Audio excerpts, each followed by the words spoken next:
Now we are moving to playing 11 and key players.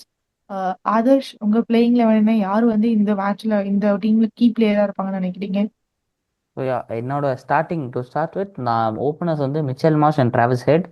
One down Cameron Green, two down Josh Inglis, three down Tim David, four down Maxwell, five down Stoinis, six down Cooper Connolly, seven down Ellis, eight down Hazlewood and nine down வந்து Zampa.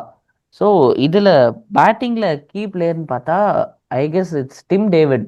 ஆப்வியஸா இந்தியாவில் I guess he will be most useful. ஏன்னா அந்த slow பிச்சஸ்லாம் வந்து dim டேவிடால தான் எடுத்து அடிக்க முடியும். மீதி பேரால அந்த இது இருக்கான்னு எனக்கு தெரியல, பட் இவரால் அதை கண்டிப்பாக பண்ண முடியும். அதோட பவுலர்ஸில் வந்து I will have Adam Zampa main பவுலரா. ஸோ ஆக்சுவலாக இப்போ ரீசெண்டாக இந்த பாகிஸ்தான் சீரீஸில் கூட நான் பார்த்துருப்போம். இப்போ ஆக்சுவலாக மூணு மேட்சும் தோத்துட்டாங்க ஆஸ்திரேலியா. பட் அதில் கூட ஆடம் ஜாம்பா வந்து 30 ரன்ஸ் மேலே கொடுக்கல இந்த மேட்ச்மே. 4 ஓவர்ஸில் ஒரு 4 விக்கெட் வரை எடுத்திருக்காரு இந்த 3 மேட்சஸில். ஸோ ஆக்சுவல் அந்த அந்த மாதிரி பிச்சிலேயே அவர் போடும்போது இந்தியா பிச்சில் கண்டிப்பாக அவர் தான் மோஸ்ட் யூஸ்ஃபுல்லாக இருப்பார். அந்த அதாவது ராம் சொன்னது ரொம்ப ரொம்ப கரெக்டு. ரொம்ப ரொம்ப அண்டர் ரேட்டடான பிளேயராகவே இருந்திருக்காரு இவ்வளோ வருஷமா. என்னதான் ஒரு சில மேட்ச் அவர் இந்த 40 ரன்ஸ் எல்லா கிட்டத்தட்ட எல்லா மேட்ச்மே 35 ரன்ஸ் கொடுத்தாலுமே அவர் அந்த ரெண்டு இம்பார்ட்டண்டான விக்கெட் எடுத்துருவாரு எப்படியாச்சும். யாராச்சும் ரெண்டு பேர் எடுத்துருவாரு. அதுதான் இதுதான் என்னோட team. And my key players will be Tim David and Adam Zampa. Okay. Laxman, நீங்க உங்க பிளேயிங் 11 என்ன கீ பிளேயர் யாரு? அண்டர் ரேட்டட் பிளேயர்ஸ் தான் லைம் லைட்டுக்கு வருவாங்களா? Good question. ஸோ என்னோட பிளேயிங் லெவன் வந்து நான் சொன்ன மாதிரி openers will be Travis Head and Mitchell Marsh. One down is Josh Inglis, two down Tim David Singapore மாப்பிளை, three down Glenn Maxwell, four down Marcus ஸ்டோயனிஸ், five down Cameron Green, six down Cooper Connolly, seven down Ben Dwarshuis and eight down Adam Zampa and number 11 will be Josh Hazlewood. இதுல என்னோட key player அப்படின்னு பாத்தீங்கன்னா பேட்டிங்ல if Maxwell fares well Australia will fare well. அதான் என்னோட point. ஏன்னா இதுல வந்து டிஃபரன்ஸ் ஆஃப் ஒப்பீனியன் இருக்கலாம் நிறைய பேருக்கு. மேக்ஸ்வெல் வந்து பெருசாலாம் அடிச்சது கிடையாது அப்படின்னு. பட் நான் சொன்ன மாதிரி எப்போ தேவையோ இன்னிங்ஸ் வரதுக்கான சான்ஸ் ரொம்ப ஜாஸ்தி. என்னைக்கு படும் தெரியாது. அது வந்து பட்டுதுன்னா I don't think apparent survives. So அந்த மாதிரி ஒரு டெவஸ்டேட்டிங் பிளேயர். ஈஸியா சொல்லிட்டு போயிடலாம் ஹெட்னு. எஸ், ஹெட் இஸ் என்ன சொல்றது, ஹெட் வந்து ஒரு கிளச் பிளேயர். எல்லா மேட்ச்லயும் மெயின் மேட்ச்ல கான்ட்ரிபியூட் பண்ணக்கூடிய பிளேயர். பட் நான் என்ன சொல்ல வரேன்னா டிஃபரன்ஷியேட்டிங் ஃபேக்டர். ஸோ மேக்ஸ்வெல் வந்து எப்போதான் அடிப்பாரு, இப்போ ரொம்ப நேரம் தான். Head is better consistent player தான் மேக்ஸ்வெல். நீங்க ட்ராக் ரெக்கார்ட் எடுத்து பாருங்க. Maxwell is not highly consistent. அதாவது once in million player, one in million பிளேயர்ன்ற மாதிரி எப்போவாவது வரும் இன்னிங்ஸ். அது it will be very crucial. அதனால I go with Maxwell. And moreover spin வந்து ஆட தெரிஞ்ச பிளேயர். இதுல எப்படின்னா ரொம்ப ஃபன்னி பாயிண்ட். ஆக்சுவலா மேக்ஸ்வெல் நான் நோட்டீஸ் பண்ண வரைக்கும் is actually very good player off spin. ஆனா அதே ஸ்பின்னுட்டு எக்கச்சக்க தடவை ஓட்டே இருக்காரு. இந்த டாப் குவாலிட்டி ஸ்பின்னர்லாம் போட்டா அப்படியே ஒரு ரிவர்ஸ் அப்படியே திரும்பிடுவார். திரும்பி குச்சி ஏறும். ஸோ அந்த மாதிரிலாம் ஆயிருக்கு. ஸோ அதெல்லாம் it has happen. But still I hope Australia will count on him big மேட்சஸ்ல to perform. So he can be good with the bat and ball both. So அதனால Maxwell will be my key player in batting. போலிங்கும் கொஞ்சம் கொஞ்சம் எடுத்துக்கலாம்.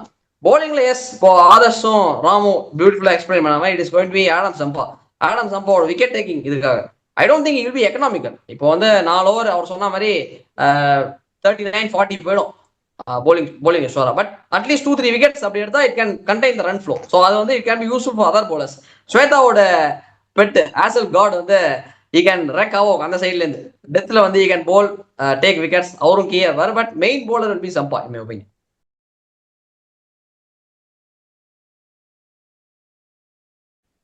Okay. Ram, உங்களோட playing 11 key player யாரு? நான் வந்து ஆஸ் யூஷுவல் ஒரு டிஃப்ரெண்ட் வெர்ஷன் வச்சிருக்கேன். என்னோட கீ பிளேயர் இந்த டோர்னமெண்ட்ல ரெண்டு பார்ட்டா நான் பிரிக்கிறேன். அதாவது இனிஷியல் ஸ்டேஜஸ்ல ஃபுல்லா வந்து லைட் ஃப்ரம் குரூப் மேட்ச்ல இருந்து டில் சூப்பர் 8 வரைக்கும் இருக்கட்டும். அதுல key player is going to be Josh Inglis. என்னோட கீ பிளேயர். ஏன்னா நம்பர் 3ல வராரு. நம்பர் 3 ரொம்ப important position. And Josh Inglis has got all the shots in his book. So எப்படி வேணாலும் அவரால் இது பண்ணிட்டு அட்ஜஸ்ட் பண்ணிட்டு ஆட முடியும். இந்தியன் கண்டிஷன்ஸ்ல ஆல்ரெடி ஆடி இருக்காரு. ஸோ பார்த்துருக்கோம் நம்ம ஜாஸ் இங்கிலீஷை பத்தி. So my key player would be Josh English.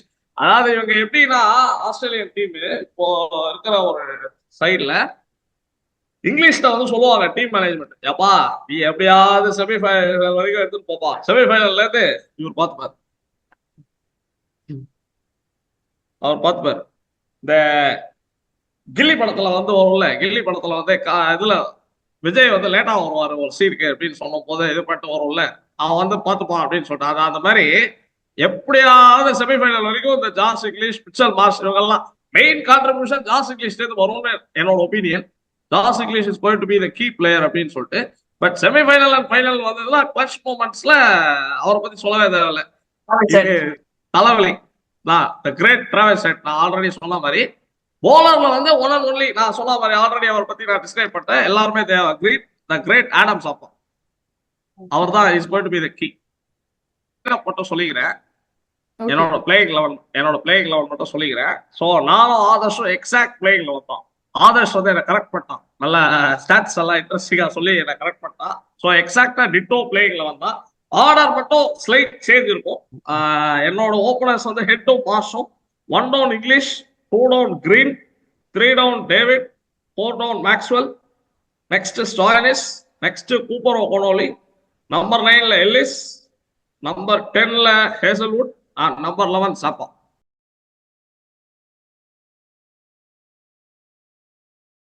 மூணு பேருமே ஆடம் ஜாம்பா தான் பவுலிங்ல கீ பிளேயரா எடுத்திருக்கீங்க. என்னோட பிளேயிங் லெவன் பார்த்தீங்கன்னா I will open with Mitchell Marsh and Travis Head. Number 3 will be Josh Inglis. Number 4 and 5 my RCB players, Cameron Green and Tim David. And then add Maxwell and Mark Stoinis. Number 8 will be Cooper Connolly. XRCB players. Number 8 will be Cooper Connolly. Number 9, Nathan Ellis. Number 10 is also Adam Zampa. And then number 11 வந்து Hazel God. அவர் தான் வந்து என்னோட playing 11. And என்னோட bowling அவரோட key player அப்படின்னு சொன்னா that is definitely Hazlewood. ஏன்னா அவர் இல்லாம இந்த பவுலிங் அட்டாக்கே ஒரு மாதிரி டிஃபரெண்டா தெரியும். அவர் இருக்கிறனால தான் அட்லீஸ்ட் கொஞ்சமாச்சும் ஸ்ட்ராங்கா தெரியுது இப்போ வரைக்கும்.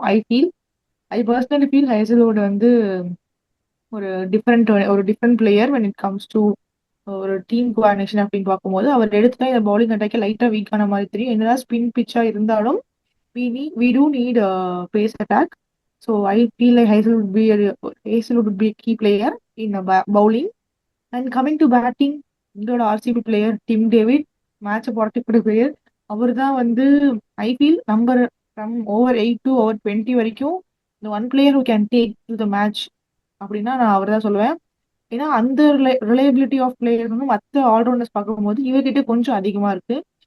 மேக்ஸ்வெல் எப்போ வேணா அவுட் ஆகலாம், ஸ்டாயினிஸ் எப்படி வேணா அவுட் ஆகலாம். But I feel Tim David கொஞ்சம் நிதானமா எடுத்துட்டு போவாரு அப்படின்னு நான் நினைக்கிறேன்.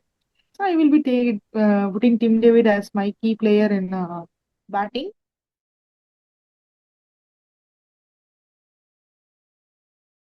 So now we are moving to ratings and finals போவாங்களா என்னங்கிறது.